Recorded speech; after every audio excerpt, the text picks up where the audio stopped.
Hey guys, welcome back to HD Movie Recaps. Today we're going to recap an American adventure comedy film called Gulliver's Travels. My name is Peter. Alright, let's begin. A middle-aged man named Lemuel Gulliver wakes up in his messy New York apartment and goes on with his morning routine. He talks to his superhero toys on a shelf and dances in the shower, showing us his goofy side. Gulliver works in the mailroom of a New York newspaper company. That day, he meets a new employee named Dan and befriends him. Gulliver is Dan's boss in the mailing department as the two deliver their mail for the day. They come across Gulliver's longtime crush and a journalist named Darcy Silverman. He has been in love with her for years, but has never confessed. Later that day, Dan brings out a notice that says he has been promoted to head of the mail department on his first day. Gulliver has been working in the facility for 10 years, but no one there respects him. Dan claims that Gulliver is scared to talk and will never progress in life other than his mailroom job. A distressed Gulliver is walking out of the office and notices Darcy working late. He gathers up courage and goes to her cabin to ask her out. However, his nerves get the best of him, so instead he picks up a random paper from her desk and heads out. Darcy asks him if he wants to apply for a travel writing assignment. A nervous Gulliver agrees and has to submit a travel blog the following day. At home, he copies and pastes several articles from the internet for the blog. The following day at work, he submitted to Darcy, who is impressed by his writing skills and provides him with a new task. She wants him to travel to the Bermuda Triangle and write an article about the legends of ships mysteriously disappearing there to impress her. Gulliver agrees. Darcy arranges a contact and the boat for him. Gulliver flies to Bermuda the very next day, where he is picked up by a man. He takes Gulliver to a rented boat and shows him how to use it. The journey is pretty simple as the boat is automated. Gulliver finally sails for the Bermuda Triangle, alone in the boat for the first few hours. He enjoys himself by reading how to build a robot magazines and drinking several cans of Coke. He soon falls asleep. Sometime later, he wakes up to a massive wave in front of him. A sea storm hits, and he quickly puts a life jacket on. The boat shakes vigorously in the water. Gulliver turns around to see an enormous sea tornado coming his way. Gulliver, with his boat, is sucked on top of the tornado, then right into its eye. The screen goes black. When Gulliver opens his eyes, he cannot move his body. He looks down and is surprised when he sees some tiny men standing on top of his chest. Their leader introduces himself as the commander, Edward Edwardian of the Lillipad. The camera zooms out, showing us a crowd of tiny people standing around Gulliver. He is pinned to the ground with tiny ropes and wood. Commander Edward calls Gulliver a beast. A confused Gulliver yells in fear and breaks free from the ropes, easily thinking that this is a dream. He tries closing his eyes. Edward orders his soldiers to bring the beast down. The soldiers attach their hooks to Gulliver's pants and make him fall unconscious. When he wakes up, Gulliver finds himself tied to a cart and being pulled into the kingdom of Lillipad. The tiny civilians come out of their houses to get a look at the beast.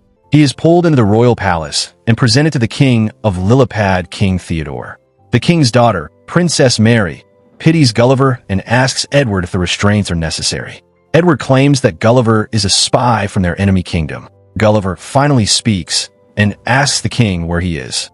King Theodore, Secretary Jenks, tells him that he is in Lillipad, the greatest nation in the world. Gulliver thinks this is a prank and asks the non-existent cameraman to show himself. In the following scene, we see Gulliver imprisoned inside a cave. He meets a fellow prisoner named Horatio, who is sentenced to life by Edward for trying to court Princess Mary. The two are approached by Edward again. He listens to them, referring to him as Lamars. When an angry Edward threatens to imprison them for life, Gulliver claims lame, as means someone who is brave. Happy with the answer, Edward takes both the prisoners to a field to plow it with the help of Gulliver's strength. He restrains Gulliver with a machine. Just then, 2 rings of a bell are heard from the palace, indicating that Blowfish has attacked. They're trying to kidnap Princess Mary and have started a fire at the palace. Edward quickly runs to the palace and orders everyone not to save the princess, as he wants to be the one to save her. But Horatio asks Gulliver to do it because Edward can't reach her on time.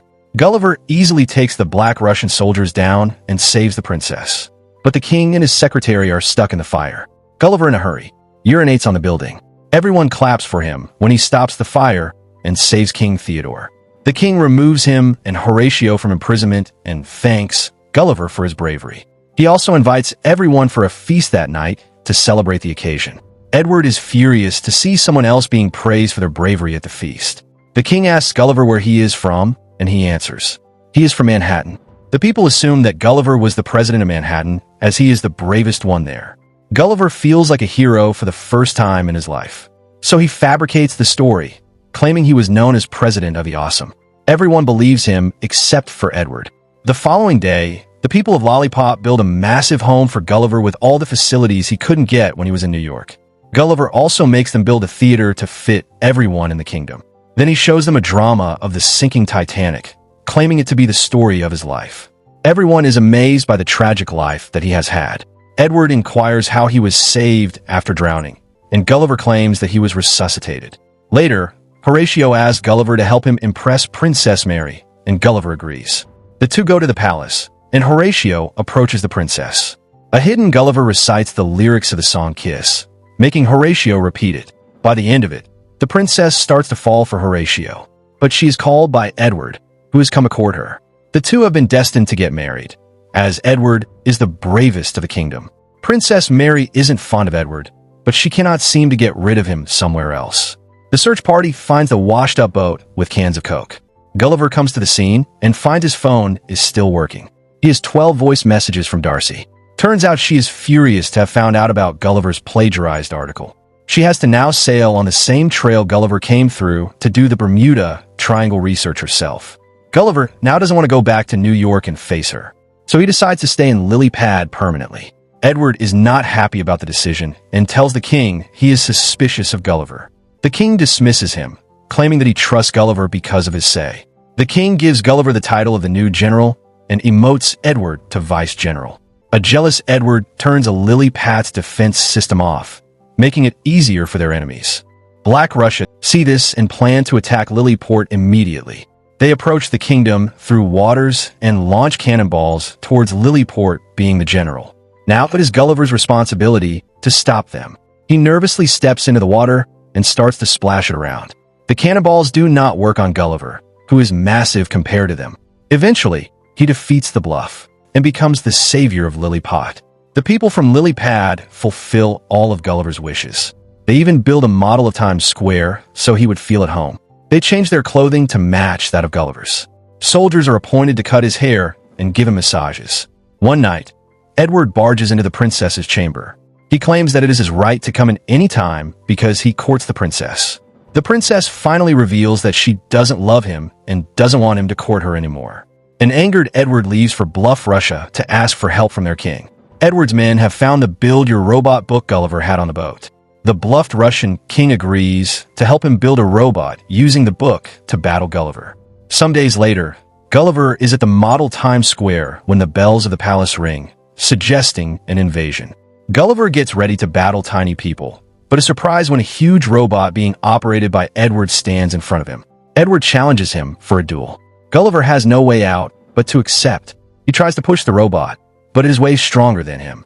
It picks Gulliver up with his pants and makes him accept defeat. Gulliver also confesses that everything he said about him being the president is a lie. The king and the princess are surprised to have been betrayed by him. Edward sends Gulliver to a forbidden place called the Island, where we dare not go as a punishment. When Gulliver is left there, he is picked up by a giant little girl. Turns out the island is the home of giants. The girl thinks Gulliver is a toy and keeps him in her Barbie house, dressing him in girly pink clothes. Meanwhile, back in Lilliput, Darcy's body washes up on the shore. Gulliver has told everyone that Darcy is his princess back home, so Edward recognizes her and imprisons her. She meets King Theodore and his queen in the prison, who has been captured after Gulliver's defeat. Horatio sees this and decides to travel to the island where we dare not go to get Gulliver back. He is minuscule on the island and manages to reach Gulliver safely. The little girl's dollhouse also has a skeleton of a dead U.S. Air Force pilot. Gulliver uses the parachute to escape and fly back to Lilyport. He first goes to meet Darcy in the prison and confesses that he has a crush on her. She forgives him for plagiarizing the article and seems to be opening up to him. Gulliver has decided to challenge Edward for a duel. He doesn't want to prove his bravery anymore, but genuinely wants to help Lily. The following day, the two stand before each other, ready to battle. Gulliver wants Edward to give the kingdom back to King Theodore if he wins. But if he loses, Edward will destroy the kingdom altogether. The two fight, and Edward overpowers him within seconds.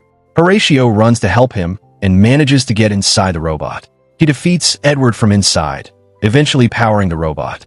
After that, Gulliver easily manages to defeat it, and the crowd erupted in cheers. Even Darcy celebrates the win because of Horatio's bravery. He has provided permission to court Princess Mary. The two finally kiss. But just then, Edward, who has reached the point of insanity, takes the princess hostage. But the princess, finally having enough of Edward, beats the traitor up in frustration. Darcy then kisses Gulliver for the first time. The Black Russian King and Theodore are about to initiate the war again. But Gulliver stops them. He successfully helps to make peace between the rival island nations by reciting Edwin Starr's War. And finally, he, along with Darcy, return to New York City on their repaired ship a few weeks later. Gulliver has left the mailroom job and is a travel writer now. He and Darcy are in a happy relationship. Gulliver has just completed a travel assignment, and the movie ends as the two walk out of Darcy's office while holding hands. Make sure to subscribe and turn on notifications so you can watch more videos like this. Thanks for watching.